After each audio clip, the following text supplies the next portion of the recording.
close to our fiscal year. All up, annual revenue was more than $245 billion, up 15% year over year, and Microsoft Cloud revenue surpassed $135 billion, up 23%. Before I dive in, I want to offer some broader perspective on the AI platform shift. Similar to the cloud, this transition involves both knowledge and capital-intensive investments. And as we go through this shift, we are focused on two fundamental things. First, driving innovation across a product portfolio that spans infrastructure and applications so as to ensure that we are maximizing our opportunity, while in parallel continuing to scale our cloud business and prioritizing fundamentals starting with security. Second, using customer demand signal and time to value to manage our cost structure dynamically and generate durable long-term operating leverage. With that, let me highlight examples starting with Azure. Our share gains accelerated this year, driven by AI. We expanded our data center footprint, announcing investments across 4 continents. These are long-term assets around the world to drive growth for the next decade and beyond. We added new AI accelerators from AMD and NVIDIA, as well as our own first-party silicon Azure Maya. And we introduced new Cobalt 100, which provides best-in-class performance for customers like Elastic, MongoDB, Siemens, Snowflake, and Teradata. We continue to see sustained revenue growth from migrations. Azure Arc is helping customers in every industry, from ABB and Cathay Pacific to La Liga, to streamline their cloud migrations. We now have 36,000 Arc customers, up 90% year over year. We remain the hyperscale cloud of choice for SAP and Oracle workloads. Atos, Kohl's, Daimler Truck AG, Domino's, Haleon, for example, all migrated their mission-critical SAP workloads to our cloud. And with our Azure VMware solution, we offer the fastest and most cost-effective way for customers to migrate their VMware workloads too. With Azure AI, we are building out the app server for the AI wave, providing access to the most diverse selection of models to meet customers' unique cost, latency, and design considerations. All up, we now have over 60,000 Azure AI customers, up nearly 60% year over year, and average spend per customer continues to grow. Azure OpenAI Service provides access to best-in-class frontier models, including, as of this quarter, GPT-4o and GPT-4o Mini. It's being used by leading companies in every industry, including H&R Block, Suzuki, Swiss Re, Telstra, as well as digital natives like Freshworks, Meesho, and Zomato.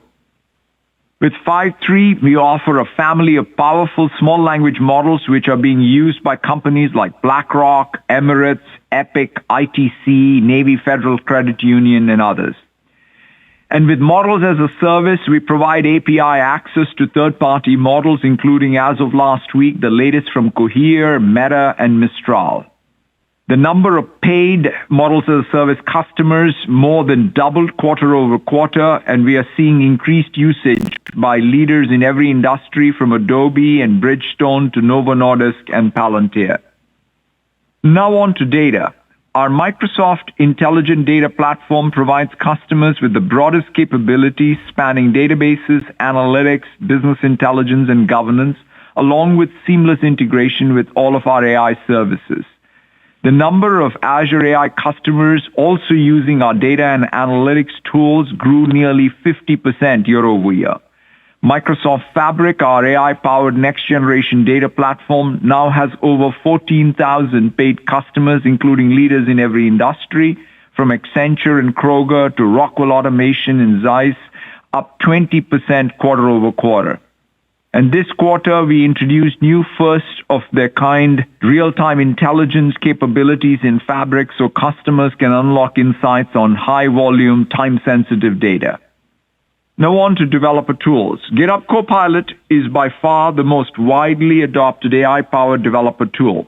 Just over 2 years since its general availability, more than 77,000 organizations, from BBVA, FedEx, and H&M to Infosys and Paytm, have adopted Copilot, up 180% year over year. And we're going further. With Copilot Workspace, we offer Copilot native end-to-end developer productivity across plan, build, test, debug, and deploy cycle. Copilot is driving GitHub growth all up. GitHub annual revenue run rate is now $2 billion. Copilot accounted for over 40% of GitHub revenue growth this year and is already a larger business than all of GitHub was when we acquired it.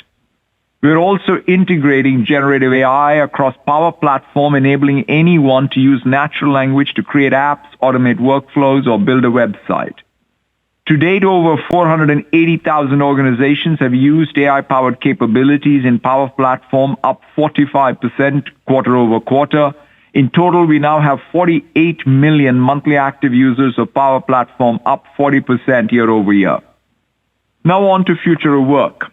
Copilot for Microsoft 365 is becoming a daily habit for knowledge workers as it transforms work, workflow, and work artifacts. The number of people who use Copilot daily at work nearly doubled quarter over quarter as they use it to complete tasks faster, hold more effective meetings, and automate business workflows and processes. Copilot customers increased more than 60% quarter over quarter. Feedback has been positive, with majority of enterprise customers coming back to purchase more seats. All up, the number of customers with more than 10,000 seats more than doubled quarter over quarter, including Capital Group, Disney, Dow, Kyndryl, Novartis, and EY alone will deploy Copilot to 150,000 of its employees. And we're going further, adding agent capabilities to Copilot. New Team Copilot can facilitate meetings and create and assign tasks. And with Copilot Studio, customers can extend Copilot for Microsoft 365 and build custom Copilots that proactively respond to data and events using their own first and third-party business data. To date, 50,000 organizations from Carnival Corporations, Cognizant, and Eaton to KPMG, Majesco, and McKinsey have used Copilot Studio, up over 70% quarter over quarter. We're also extending Copilot to specific industries, including healthcare with DAX Copilot. More than 400 healthcare organizations, including Community Health Network, Intermountain, Northwestern Memorial Healthcare, and Ohio State University Wexner Medical Center, have purchased DAX Copilot to date, up 40% quarter over quarter, and the number of AI-generated clinical reports more than tripled. Copilot is also transforming ERP and CRM business applications. We again took share this quarter as customers like Thermo Fisher Scientific switched to Dynamics. Our new Dynamics 365 Contact Center is a Copilot-first solution that infuses generative AI throughout the contact center workflow. Companies like 1-800-Flowers, Mediterranean Shipping, Synoptech will rely on it to deliver better customer support. And Dynamics 365 Business Central is now trusted by over 40,000 organizations for core ERP. Microsoft Teams has become essential to how hundreds of millions of people meet, call, chat, collaborate, and do business. We once again saw year-over-year usage growth. Teams Premium has surpassed 3 million seats, up nearly 400% year over year as organizations like Dentsu, Eli Lilly, and Ford chose it for advanced features like end-to-end encryption and real-time translation. When it comes to devices, we introduced our new category of Copilot Plus PCs this quarter. They are the fastest, most intelligent Windows PCs ever. They include a new system architecture designed to deliver best-in-class performance and breakthrough AI experiences. We are delighted by early reviews, and we are looking forward to the introduction of more Copilot Plus PCs powered by all of our silicon and OEM partners in the coming months. More broadly, Windows 11 active devices increased 50% year over year, and we are seeing accelerated adoption of Windows 11 by companies like Carlsberg, Eon, National Australia Bank. And now on to security. We continue to prioritize security above all else. We are doubling down on our Secure Future initiative as we implement our principles of secure by design, secure by default, and secure operations. Through this initiative, we are also continually applying what we are learning and translating it into innovation for our customers, including how we approach AI. Over 1,000 paid customers used Copilot for security, including Alaska Airlines, Oregon State University, Petrofac, Wipro, WTW, and we are also securing customers' AI deployments with updates to Defender and Purview. All up, we now have 1.2 million security customers, over 800,000, including Dell Technologies, Deutsche Telekom, TomTom use 4 or more workloads, up 25% year over year. And Defender for Cloud, our cloud security solution, surpassed $1 billion in revenue over the past 12 months as we protect customer workloads across multi-cloud and hybrid environments. Now let me turn to our consumer businesses, starting with LinkedIn. LinkedIn continues to see accelerated member growth and record engagement. 1.5 million pieces of content are shared every minute on the platform, and video is now the fastest growing format on LinkedIn, with uploads up 34% year over year. LinkedIn Marketing Solutions continues to be a leader in B2B digital advertising, helping companies deliver the right message to the right audience on a safe, trusted platform. And when it comes to our subscription businesses, premium signups increased 51% this fiscal year, and we are adding even more value to our members and customers with new AI tools. Our reimagined AI-powered LinkedIn Premium experience is now available for every premium subscriber worldwide, helping them more easily and intuitively connect to opportunity, learn, and get career coaching. Finally, hiring took share for the second consecutive year. And now on to search, advertising, and news. We are ensuring that Bing, Edge, and Copilot collectively are driving more engagement and value to end users, publishers, and advertisers. Our overall revenue ex-TAC increased 19% year over year, and we again took share across Bing and Edge. We continue to apply generative AI to pioneer new approaches to how people search and browse. Just last week, we announced we are testing a new generative search experience which creates a dynamic response to users' query while maintaining click share to publishers. And we continue to drive record engagement with Copilot for the web. Consumers have used Copilot to create over 12 billion images and conduct 13 billion chats to date, up 150% since the start of the calendar year. Thousands of news and entertainment publishers trust us to reach new audiences with Microsoft Start, and in fact, we have paid them $1 billion over the last 5 years. We are helping advertisers increase their ROI too. We have seen positive response to Performance Max, which uses AI to dynamically create and optimize ads, and Copilot in Microsoft Ad Platform helps marketeers create campaigns and troubleshoot using natural language. Now on to gaming. We now have over 500 million monthly active users across platforms and devices, and our content pipeline has never been stronger. We previewed a record 30 new titles at our showcase this quarter. 18 of them, such as Call of Duty, Black Ops 6, will be available on Game Pass. Game Pass Ultimate subscribers can now stream games directly on devices they already have, including, as of last month, Amazon Fire TVs. Finally, we are bringing our IP to new audiences. Fallout, for example, made its debut as a TV show on Amazon Prime this quarter. It was the second most watched title on the platform ever, and hours played on Game Pass for the Fallout franchise increased nearly 5x quarter over quarter. In closing, I'm energized about the opportunities ahead. We are investing for the long term in our fundamentals, in our innovation, and in our people. With that, let me turn it over to Amy. Thank you, Satya, and good afternoon, everyone. This quarter, revenue was $64.7 billion, up 15% and 16% in constant currency. Earnings per share was $2.95 and increased 10% and 11% in constant currency. In our largest quarter of the year, we again delivered double-digit top and bottom line growth with continued share gains across many of our businesses and record commitments to our Microsoft Cloud platform. Commercial bookings were significantly ahead of expectations and increased 17% and 19% in constant currency. This record commitment quarter was driven by growth in the number of $10 million plus and $100 million plus contracts for both Azure and Microsoft 365, and consistent execution across our core annuity sales motions. Commercial remaining performance obligation increased 20% and 21% in constant currency to $269 billion. Roughly 40% will be recognized in revenue in the next 12 months, up 18% year over year. The remaining portion, recognized beyond the next 12 months, increased 21%. And this quarter, our annuity mix was 97%. At a company level, Activision contributed a net impact of approximately 3 points to revenue growth, was a 2-point drag on operating income growth, and had a negative 6-cent impact to earnings per share.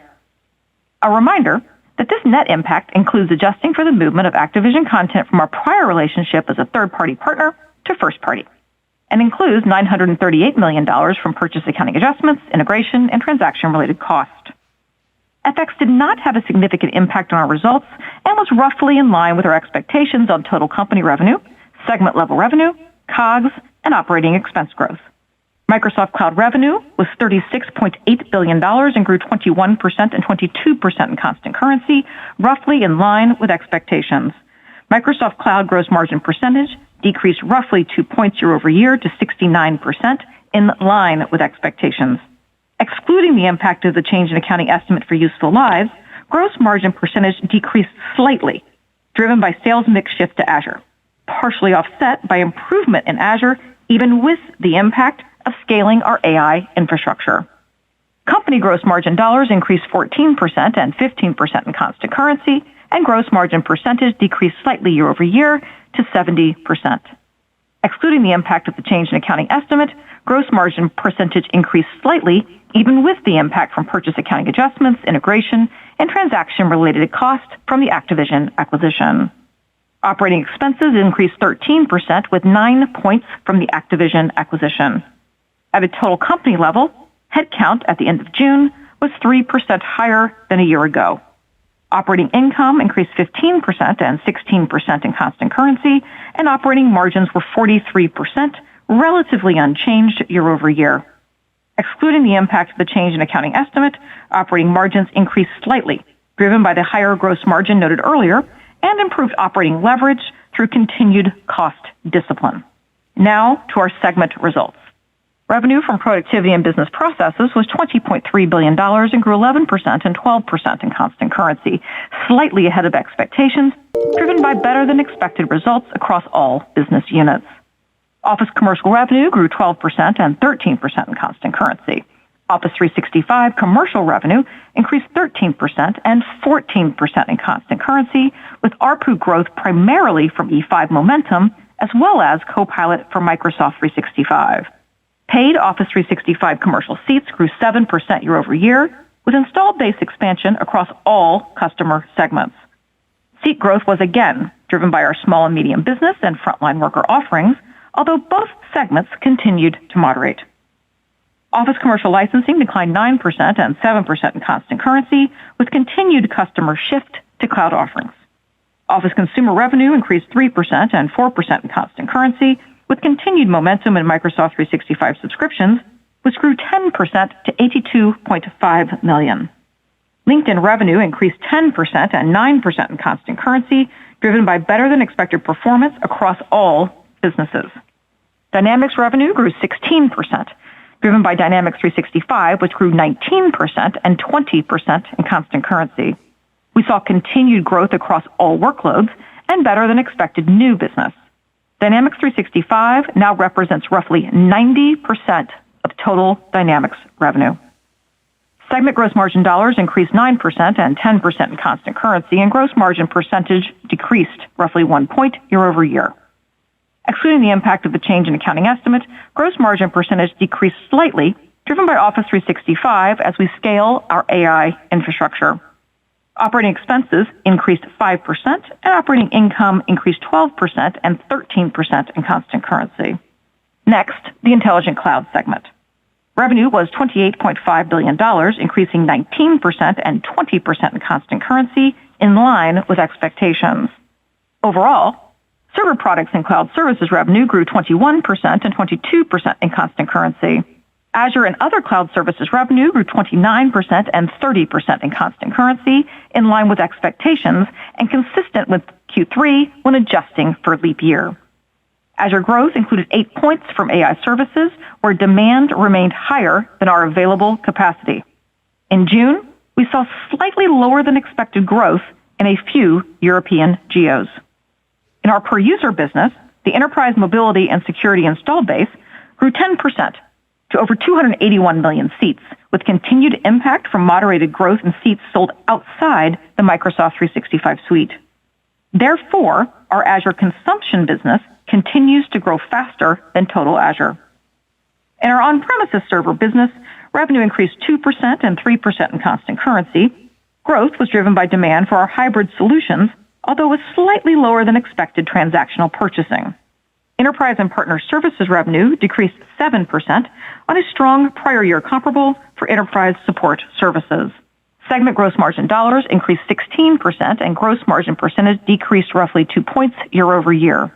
Excluding the impact of the change in accounting estimate, gross margin percentage decreased slightly, driven by sales mix shift to Azure, partially offset by the improvement in Azure noted earlier, even with the impact of scaling our AI infrastructure. Operating expenses increased 5%, and operating income grew 22% and 23% in constant currency. Now to more personal computing.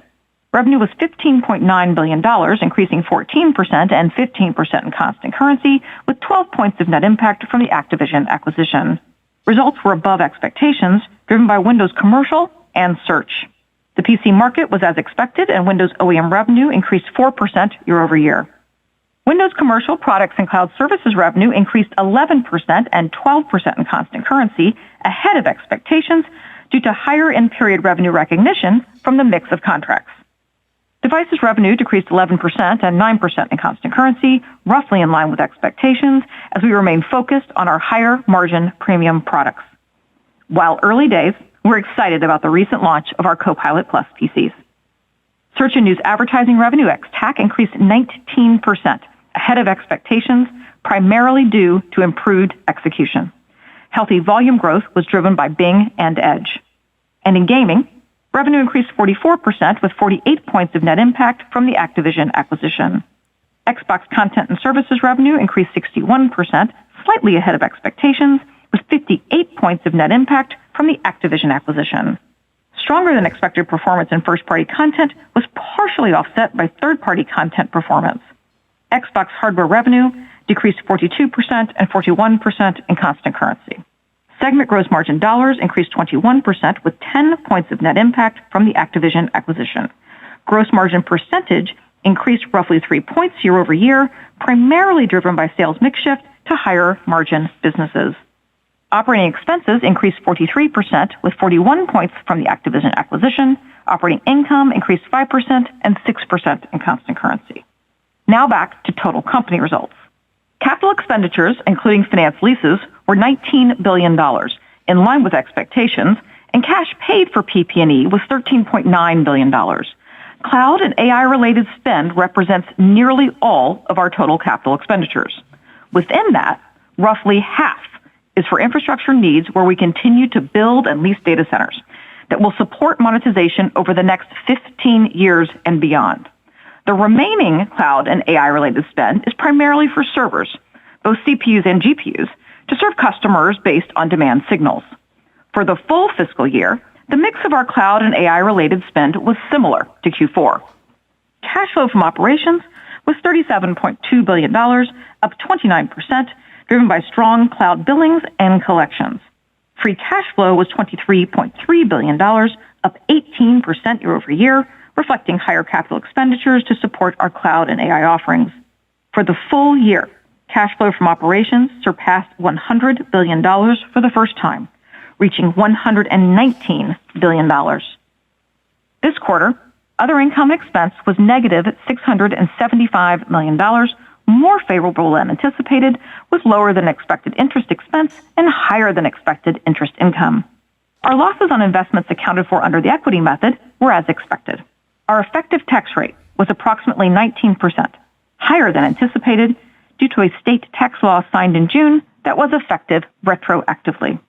And finally, we returned $8.4 billion to shareholders through dividends and share repurchases, bringing our total cash returned to shareholders to over $34 billion for the full fiscal year. Now, Moving to our outlook. My commentary for both the full year and next quarter is on a U.S. dollar basis unless specifically noted otherwise. Let me start with some full-year commentary for FY25. First, FX. Assuming current rates remain stable, we expect FX to have no meaningful impact to full-year revenue, COGS, or operating expense growth. Next, we continue to expect double-digit revenue and operating income growth as we focus on delivering differentiated value for our customers. To meet the growing demand signal for our AI and cloud products, we will scale our infrastructure investments with FY25 capital expenditures expected to be higher than FY24.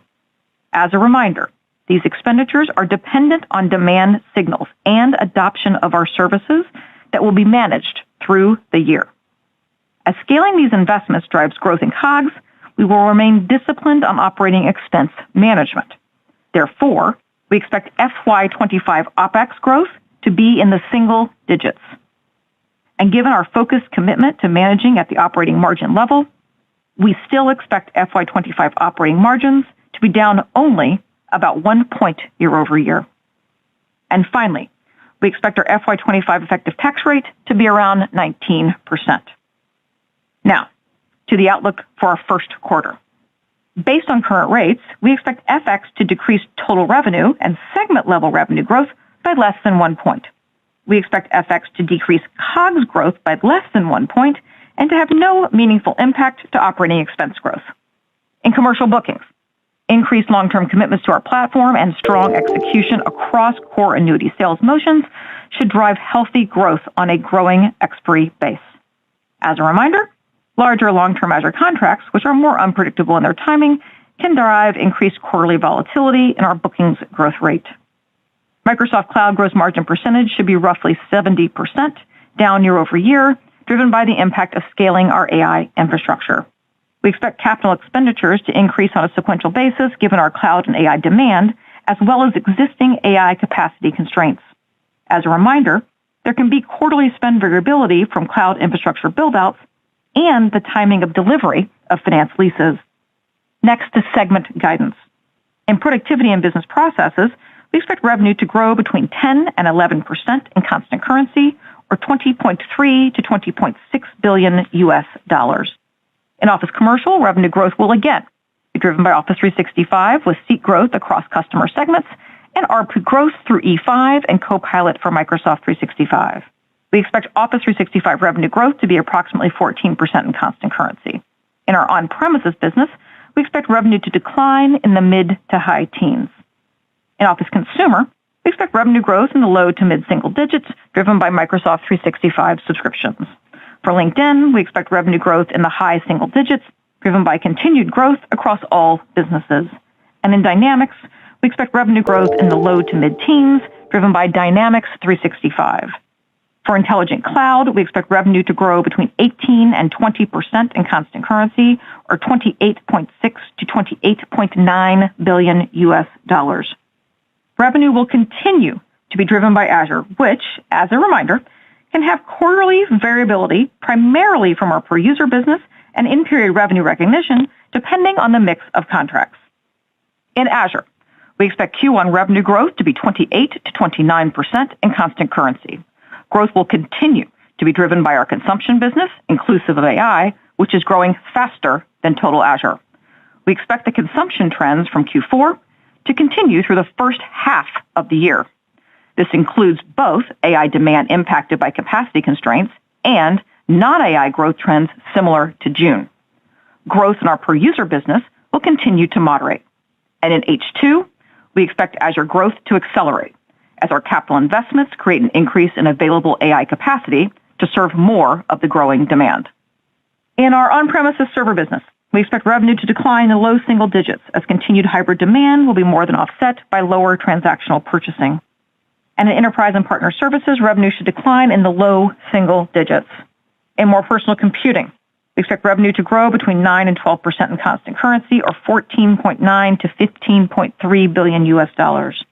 Windows OEM revenue growth should be relatively flat, roughly in line with the PC market. In Windows commercial products and cloud services, customer demand for Microsoft 365 and our advanced security solutions should drive revenue growth in the mid-single digits. As a reminder, Our quarterly revenue growth can have variability, primarily from in-period revenue recognition, depending on the mix of contracts. In devices, revenue growth should be in the low to mid-single digits. Search and news advertising ex-TAC revenue growth should be in the mid to high teens. This will be higher than overall search and news advertising revenue growth, which we expect to be in the low single digits. And in gaming, we expect revenue growth in the mid-30s, including approximately 40 points of net impact from the Activision acquisition. We expect Xbox content and services revenue growth in the low to mid-50s, driven by the net impact from the Activision acquisition. Hardware revenue will again decline year over year. Now back to company guidance. We expect COGS between $19.95 to $20.15 billion US dollars, including approximately $700 million from purchase accounting, integration, and transaction-related costs from the Activision acquisition. We expect operating expense of $15.2 to $15.3 billion US dollars, including approximately $200 million from purchase accounting, integration, and transaction-related costs from the Activision acquisition. Other income and expense should be roughly negative $650 million, driven by losses on investments accounted for under the equity method, as interest income will be mostly offset by interest expense. As a reminder, we are required to recognize gains or losses on our equity investments, which can increase quarterly volatility. We expect our Q1 effective tax rate to be approximately 19%.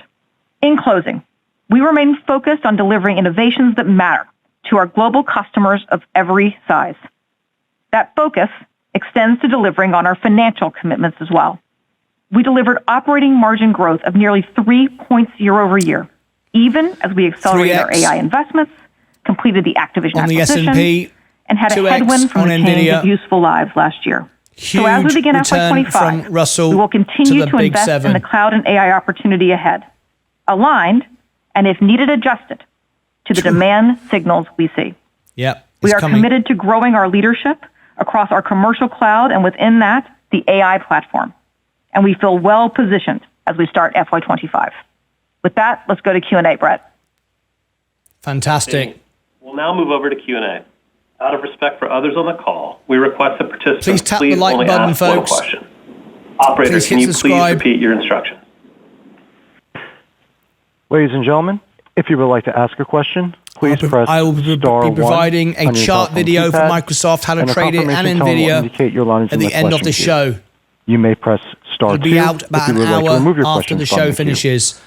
For participants using speaker equipment, it may be necessary Easy to make money, the hard part is to keep it. Keys. And our first question comes from the line of Keith Weiss with Morgan Stanley. Please proceed. Excellent. Thank you guys for taking the question, and congratulations on another great quarter and really solid overall fiscal year. Right now, there's a industry debate raging around the CapEx requirements around generative AI and whether the monetization is actually going to match with that. And I think the question for you guys, from a Microsoft perspective, is CapEx still an appropriate leading indicator for cloud growth, or do the shifting gross margin profiles change that equation?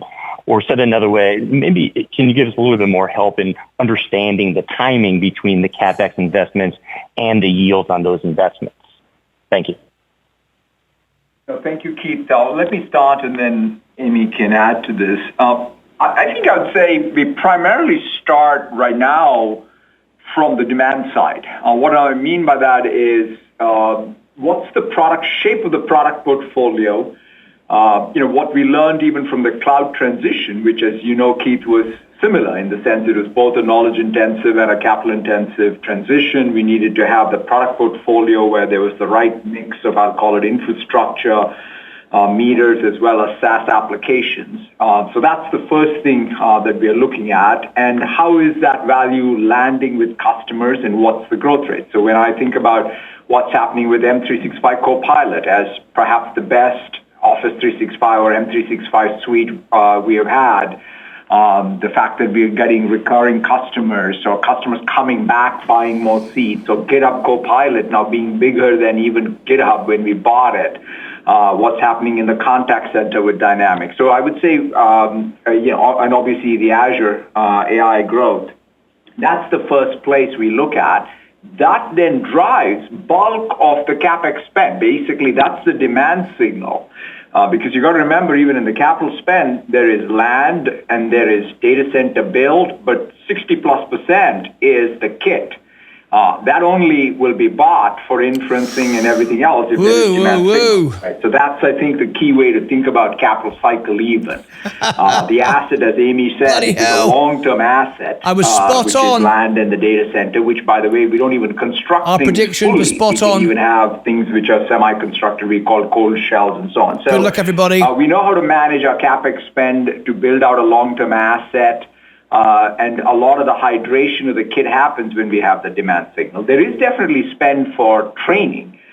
Even there, of course, we will only be scaling training as we see the demand accrue in any given period in time. So I would say it's more important to manage to capture the opportunity with the right product portfolio that's driving value. And on that front, I feel good about the breadth of Microsoft offering, whether it's in consumer side, whether it's on commercial per seat side or on the consumption meters.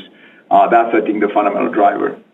And Keith, I do think, and I really do appreciate how you phrased the question as well, because I think the timing and some of the questions you all have had really led to how we were talking even about capital expense in our comments and in my comments today. Being able to maybe share a little more about that, when we talked about roughly half of FY24's total capital expense, as well as half of Q4's expense, it's really on land and builds and finance leases, and those things really will be monetized over 15 years and beyond. And they're incredibly flexible because we've built a consistent architecture, first with a commercial cloud, and second with the Azure Stack for AI. Regardless of whether the demand's at the platform layer or at the app layer or through third parties and partners or, frankly, our first-party SaaS, it uses the same infrastructure. So we've got long-lived, flexible assets. And if you think about it that way, you can see what we're doing and focused on is building out this network in parallel across the globe. Because, when we did this last transition, the first transition to the cloud, which seems a long time ago sometimes, it rolled out quite differently. We rolled out more geo by geo. And this one, because we have demand on a global basis, we are doing it on a global basis, which is important. We have large customers in every geo. And so hopefully with that sort of shape of our capital expense, it helps people see how much of that is sort of near-term monetization driver as well as a much longer duration. That's super helpful. Thank you very much. Thanks, Keith. Operator, next question, please. And the next question comes from the line of Mark Mordler with Bernstein Research. Please proceed. Thank you very much. Thank you for taking the question, and congrats on a strong year. Gen AI has been a bit of a roller coaster for tech over the last year, with periods of acceleration, high expectations, and the expectations drop as reality kicked in. With Azure growth we've seen this quarter, and O365 commercial not yet fully visible in numbers, even though, Amy, you gave us a lot of color on it. Two quick parts to the question. So, Satya, how should we think about what it's going to take for Gen AI to become more real across the industry and for it to become more visible within your SaaS offerings? And Amy, with cloud, it took time for margins to improve. It looks like with AI, it's happening quicker. Can you give us a sense of how you think about the margin impact near-term and long-term from all the investment on AI? Thank you. Yeah, thanks again, Mark, for the question. So to me, look, at the end of the day, Gen AI is just software. So it is really translating into fundamentally growth on what has been our M365 SaaS offering with a new offering that is the Copilot SaaS offering, which today is on a growth rate that's faster than any other previous generation of software we launched as a suite in M365. That's, I think, the best way to describe it. I mean, the numbers I think we shared even this quarter are indicative of this, Mark. So if you look at it, We have both the landing of the seats itself, quarter over quarter, that is growing 60%, right? That's a pretty good, healthy sign. The most healthy sign for me is the fact that customers are coming back there. That is the same customers with whom we landed the seats coming back and buying more seats. And then the number of customers with 10,000 plus seats doubled, right? It's 2x quarter over quarter. That to me is a healthy SaaS core business. And on top of that, some of the things that Amy shared around Dynamics, that's another exciting place for us, which is one, we're gaining share. We're, Dynamics with Gen AI built in is sort of really, biz apps is probably the category that gets completely transformed with Gen AI. Contact centers being a great example. We ourselves are, on course to save hundreds of millions of dollars in our own customer support and contact center operations. So I think we can drive that value to our customers. And then on the Azure side, you see the numbers very clearly. In fact, I think last quarter is when we started giving you that. You saw an acceleration of that this quarter. One of the other pieces, Mark, is AI doesn't sit on its own, right? So it's just, we have a concept of design wins in Azure. So in fact, 50% of the folks who are using Azure AI are also using a data meter. That's very exciting to us because the most important thing in Azure is to win workloads in the enterprise. And that is starting to happen. And these are generational things once they get going with you. So that's, I think, how we think about it, at least when I look at what's happening on our demand side. And Mark, to answer the second half of your question on margin improvement looking different than it did through the last cloud cycle, that's primarily for a reason I've mentioned a couple times. We have a consistent platform.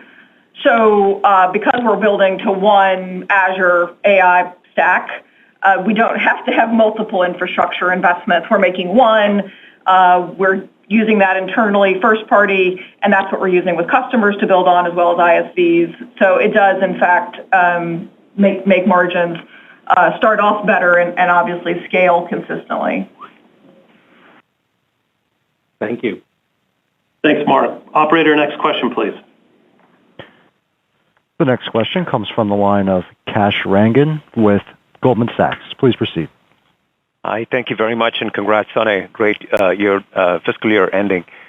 Question for you, Amy. When you look at the CapEx, how do you wring efficiencies out of the CapEx? You disclosed that 50% of that was infrastructure, the other 50% tech is very useful. So in other words, do you have to keep growing CapEx at these elevated rates, or could you slow down CapEx and still get that consistent revenue growth rate in your Azure and generative AI? That's the main question on my mind. Thank you so much. Thanks, Kash.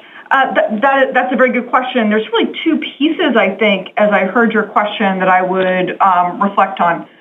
The first is, could we see sort of consistent revenue growth without maybe what you would say is more of this sort of elevated capital expense number or something that continues to accelerate? And the answer to that is yes, because there's two different pieces, right? You're seeing half of this go toward long-term builds that Satya mentioned. The pace at which we fill those builds with CPUs or GPUs will be demand-driven. And so if we see differences in demand signal, we can throttle that investment on the CPU side, which we've done for, I guess, a long time at this point, as I reflect.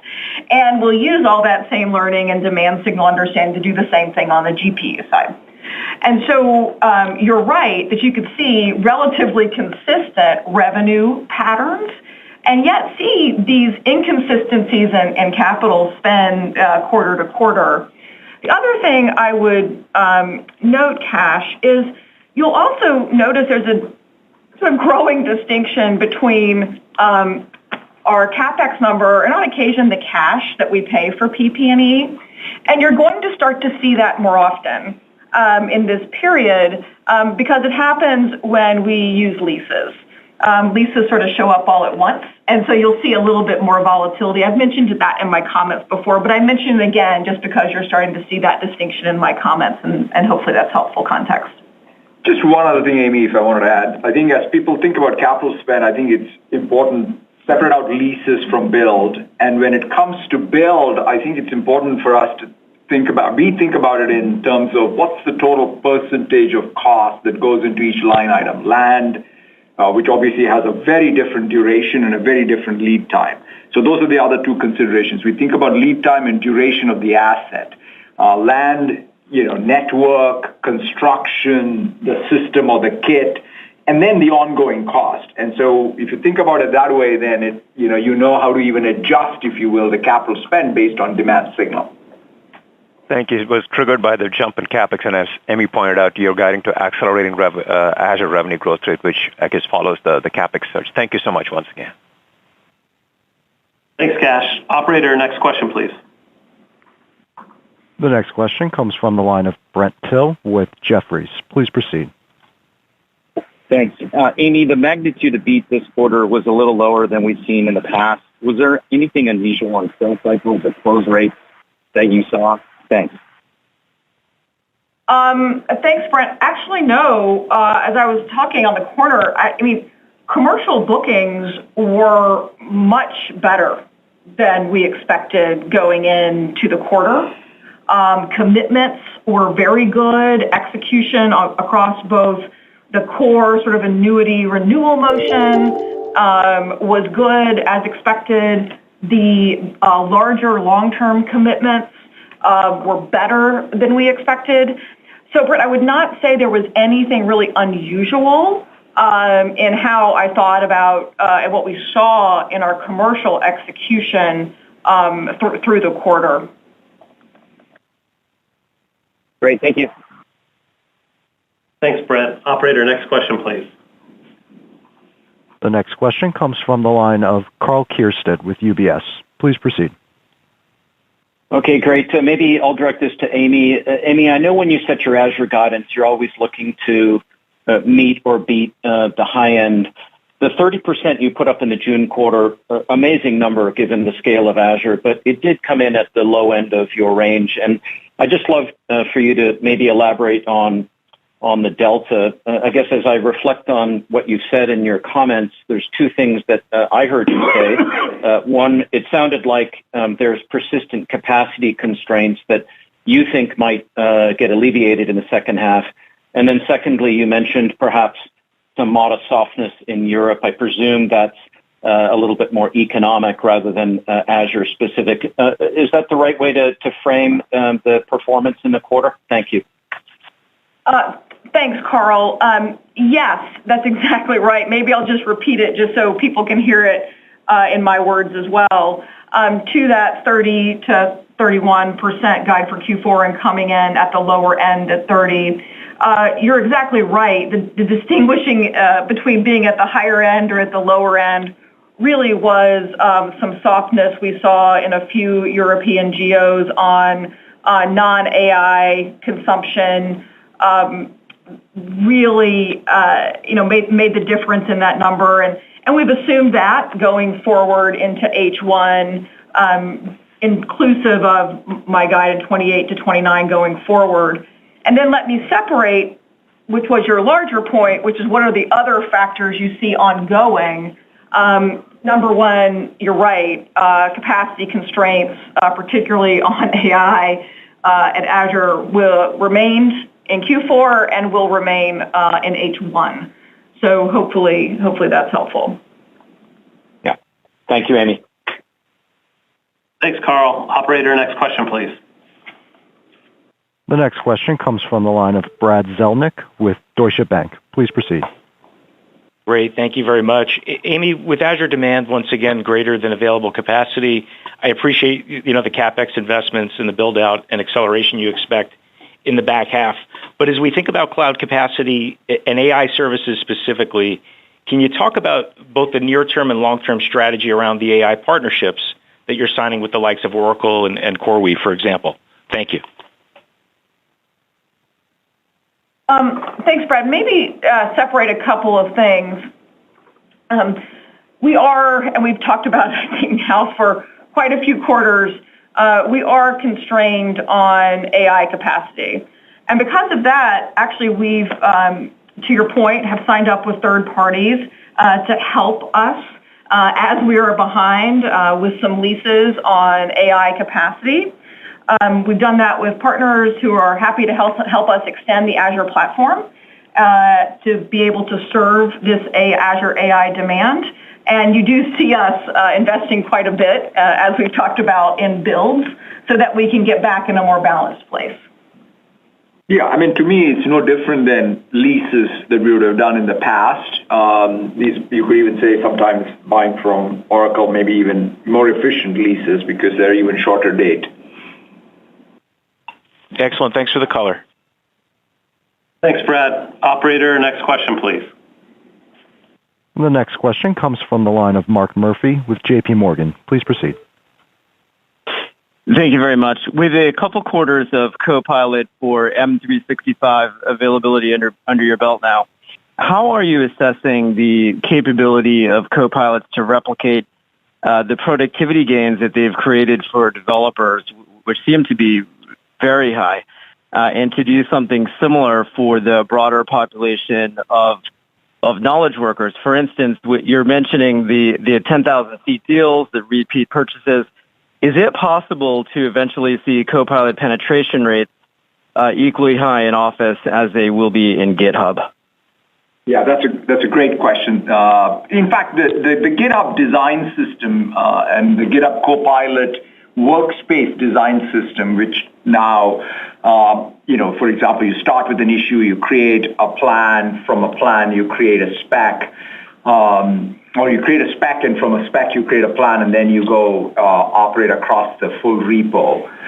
That's effectively the design system that is getting replicated inside of even the M365 Copilot. And you see this even now. For example, you get an email, you're in sales, you want to respond to the customer. The data from the email is essentially context for a prompt, but you expand by bringing in all of your CRM data, right? So this customer email is in the context of some order, all of the CRM record gets completed in context, and a reply gets generated with the CRM data. That's the type of stuff that's already happening. Then you take something like Copilot Studio, you can start even grounding it in more data and then completing workflows. So you could say, if this email comes from this customer whose order date is, got a particular issue with it, you can then go and escalate it to somebody else who gets a notification in Teams. And those are the kinds of workflows that are getting built within IT or by end users themselves. What used to be line of business applications to us are Copilot extensions going forward. So we think of this as really a new design system for knowledge and frontline work to drive productivity, which would be very akin to what has happened in software engineering. So when you think about marketing or finance or sales or customer service, we will effectively replicate what you just said, which is the type of productivity we've seen in developers will come to all of these functions as they think about their work, workflow, and work artifact, all being driven by Copilots. Thank you very much. Thanks, Mark. Operator, we have time for one last question. And the last question will come from the line of Keith Bachman with BMO Capital Markets. Please proceed. Hi, good evening, and thank you for the opportunity to ask the question. I actually wanted to veer toward gaming, if I could, for a second. Xbox Content Services revenue grew 61%, 58 points help from Activision. So net is about 3 points of growth. How should investors think about the longer-term growth potential in this area? You've made significant investments, including the Activision deal. But how should investors be thinking about the growth potential of the gaming area? Or what are the puts and takes to help make considerations here? Thank you. Yeah, for us, our investment in gaming fundamentally was to have, I would say, the right portfolio of both what we love about gaming and always have loved about gaming, which is Xbox and the content for the console, and expand from there so that we have content for everywhere people play games, starting with the PC. So when I think about the Activision portfolio, It comes with great assets for us to cover both the PC and the console. And then, of course, assets to cover mobile sockets, which we never had. So we feel that now we have both the content and the ability to access all the traditional high-scale platforms where people play games, which is the console, PC, and mobile. But we're also excited about these new sockets, right? I mean, the fact that even in this last quarter we expanded xCloud to Amazon TV. I forget the name of what it's called, but that's the type of new access that really helps us a lot reach new gamers or the same gamer everywhere they want to play. And that ultimately will show up in that software plus services and transaction revenue for us, which is really our long-term KPI. And that's what we're building towards. And that was the strategy behind Activision as an asset. Amy, if you wanted to add to it. No, I do think the real goal here is to be able to take a broadened set of content to more users in more places and really build what looks more like, to us, a software annuity and subscription business with enhanced transactions and the ownership of IP, which is quite valuable long term. And Satya mentioned things where with the ownership of IP, it can be monetized in multiple ways. And I think we're really encouraged by some of the progress and how we're making progress with Game Pass as well with some of the new announcements. Thank you, Keith. Thanks, Keith. That wraps up the Q&A portion of today's earnings call. Thank you for joining us today, and we look forward to speaking with all of you soon.